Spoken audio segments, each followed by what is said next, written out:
નમસ્કાર દોસ્તો, સ્પર્ધાત્મક પરીક્ષાની સ્માર્ટ તૈયારી માટે મિસ્ટર હાર્દિક દ્વારા આ ચેનલ શરૂ કરવામાં આવી છે. અહીંયા તમને એક્ઝામના ઇમ્પોર્ટન્ટ ટોપિક્સના ફ્રી વિડિયો એક્સપ્લેનેશન મળશે, જેથી તમારી તૈયારી બધા કરતાં બેસ્ટ અને એકદમ અલગ રહે. જો તમે ગમે ત્યાં અને ગમે ત્યારે તમારા મોબાઈલ કે લેપટોપમાંથી ડાયરેક્ટ પ્રિપરેશન કરવા માંગતા હો, તો અમે બેસ્ટ અને એકદમ affordable digital study material ready કર્યું છે. આ મટીરિયલની કિંમત ખૂબ જ ઓછી રાખવામાં આવી છે, જેથી મેક્સિમમ કેન્ડિડેટ્સને આનો ફાયદો મળી શકે. નમસ્કાર. સ્પર્ધાત્મક પરીક્ષાઓની તૈયારીમાં કચેરી કાર્યપદ્ધતિ એક ખૂબ જ મહત્વનો વિષય છે. આજે આપણે એના પ્રકરણ 5 લખાણની જાવક વિશે વાત કરીશું.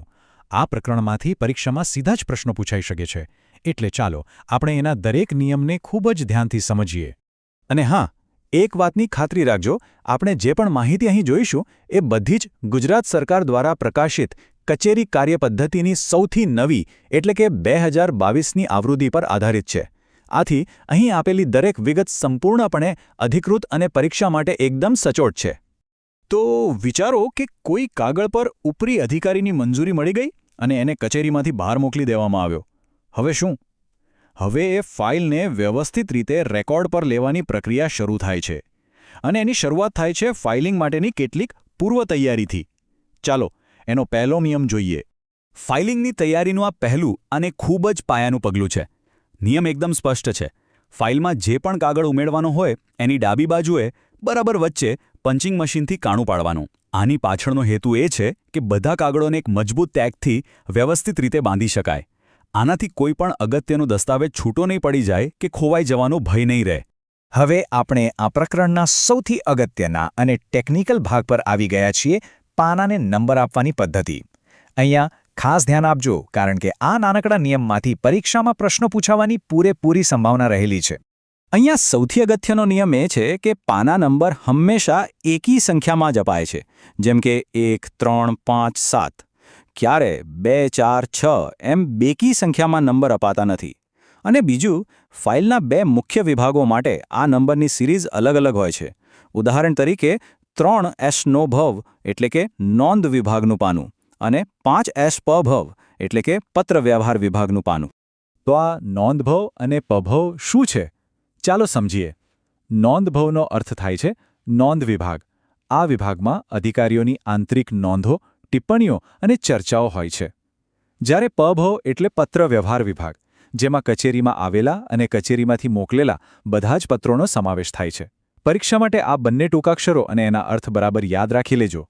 અહીં સ્ક્રીન પર સ્પષ્ટ રીતે જોઈ શકાય છે કે કેવી રીતે નોંધ વિભાગ અને પત્ર વ્યવહાર વિભાગ બંનેની પોતાની અલગ અને સ્વતંત્ર નંબરિંગ સિરીઝ ચાલે છે. બંનેમાં એકી સંખ્યાનો જ ઉપયોગ થાય છે, પણ બંનેની ગણતરી એકબીજાથી તદ્દન અલગ રાખવામાં આવે છે. સારું, પાના પર નંબર તો અપાઈ ગયા. હવે આગળ શું? હવે પછીનું પગલું છે કાગળોને ફાઇલમાં યોગ્ય ક્રમમાં ગોઠવવાનું. ફાઇલનું વ્યવસ્થિત રીતે સંચાલન કરવા માટે આ પણ એટલું જ જરૂરી છે. ચાલો જોઈએ કે આ ગોઠવણી કયા સિદ્ધાંત પર આધારિત છે. અહીં બે નિયમો કામ કરે છે. પહેલો નિયમ સીધો છે, બધા કાગળોને તારીખ પ્રમાણે ગોઠવવાના.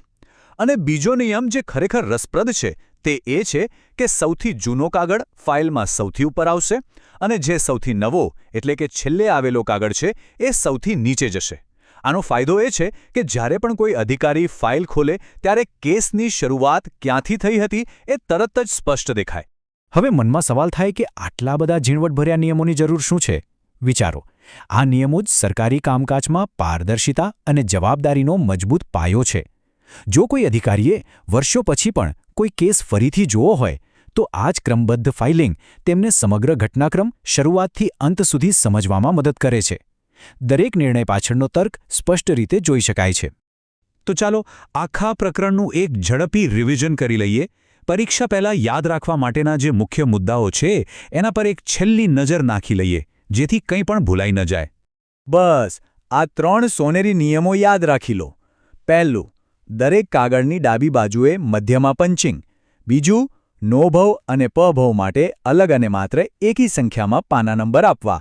અને ત્રીજું, કાગળોની ગોઠવણી કાળક્રમ મુજબ કરવાની, જેમાં સૌથી જૂનો કાગળ સૌથી ઉપર અને સૌથી નવો કાગળ સૌથી નીચે.